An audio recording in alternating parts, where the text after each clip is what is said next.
Hello, and welcome to the WSDA Cherry Inspector Training video. Cherry season in the Yakima Valley typically begins in early June and lasts until early August. After the cherries are picked and hauled to a packing warehouse, they are unloaded and a porch sample is taken. It is mandatory for a porch sample to be taken from all incoming lots so it can later be crushed and checked for cherry fruit fly larvae. It is important to maintain the identity of each grower lot when porch sampling.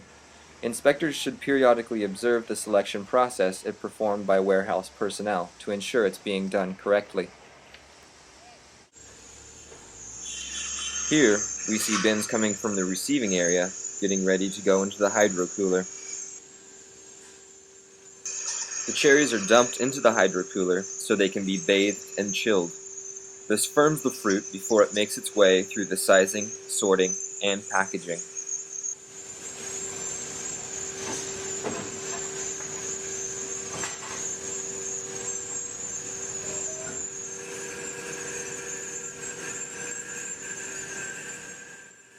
Here, the cherries pass through the cluster cutters and make their way onto the sizer.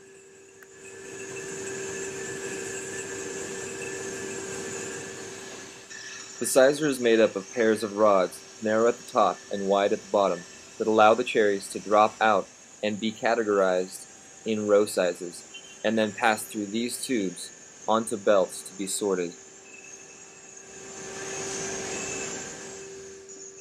The sorters look for defects and damage and pick out the culls for processing. To give you an idea of the size of this warehouse, here is the sorting bay. Beyond it you can see the second hydro cooler.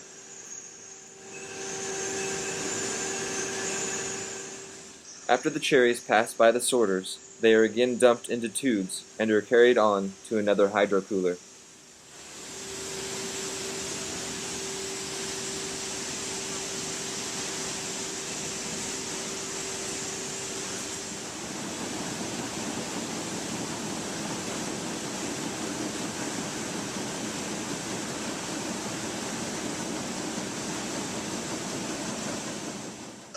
And once again, the cherries are sized before going on to finally be packaged into cartons, clamshells, and other consumer containers. Here, a warehouse worker checks the size of the cherries passing by.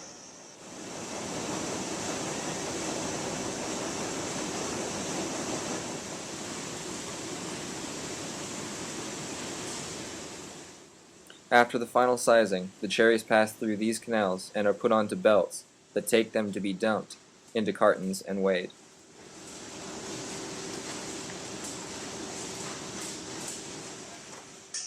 Here, a warehouse worker fills cartons with cherries as they fall off the belt, and then passes it down the line to be weighed.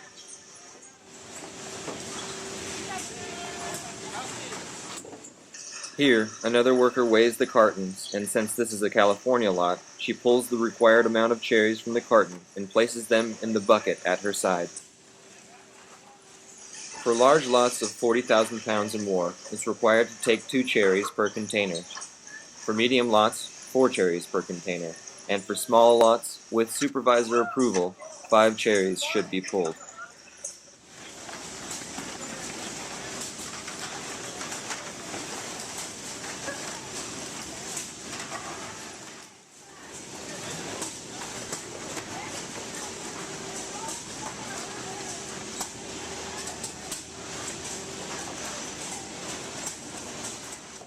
Near the end of the line, once the cartons have been weighed and boxed and are getting ready to go through the stamper, is when they finally come into contact with you, the state inspector.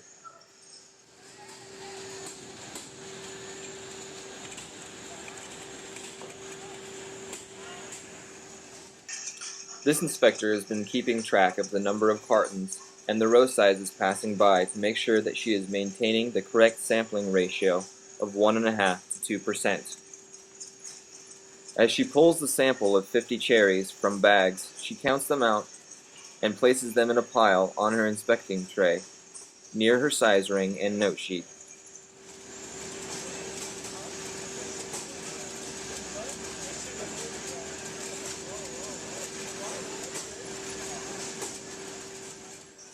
As she inspects her sample for grade and size, she moves quickly through the cherries and sets the undersized and damaged fruit aside for a second look. She then double-checks the cherries she set aside and scores her sample. The box is placed back on the line and passes through the stamper and then into the cold room to be stored until shipping time. The state stamp is your responsibility, and it is up to you to ensure the boxes are being stamped correctly. Now we go back to porch sampling. Cherries pulled from California lots and crushing procedure. First of all, it is important to keep the equipment clean to avoid cross-contamination of cherry fruit fly larvae. Every warehouse will have crushing equipment like you see here. Its purpose is to crush the cherries and expose any larvae. Here we see examples of cherry fruit fly larvae, as well as an adult cherry fruit fly. After the cherries are crushed, they must be submerged in a brown sugar solution to expose any larvae. The solution must be a minimum of 15% soluble solids, or bricks, when checking with the refractometer. Along with the crushing equipment, brown sugar will also be available on site, and it may be required for you to mix the solution yourself. If that is the case, remember that the solution should measure 7 pounds sugar per 5 gallons of water. A good rule of thumb is to use a third of a bag of sugar.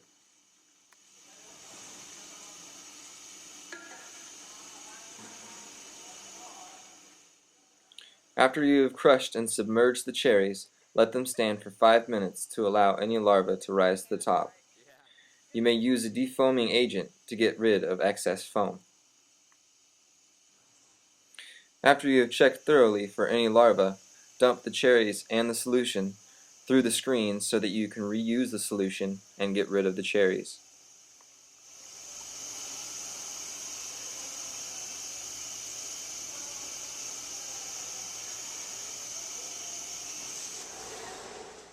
When inspecting Rainier cherries, inspectors must crush a small number of cherries in each lot to make sure the level of soluble solids, or bricks, is high enough. Bricks measure the sugar content in the cherries, and each sample must show a minimum of 18 bricks.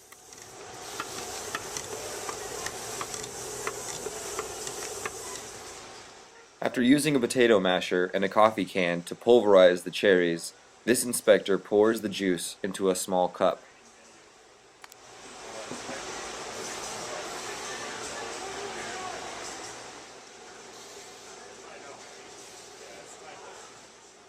Once the juice is prepared, he takes some Kim wipes and pours the juice into them. He then drips the juice onto the face of the refractometer's prism and holds the instrument up towards the light to check the soluble solids.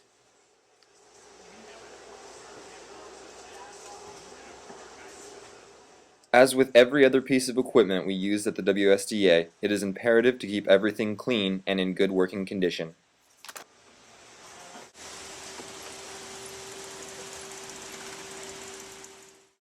Once the picking, packing, and inspections are completed, the cherries enter their last cold room before being shipped to the consumer. Thank you for your attention. Good luck and have a great season.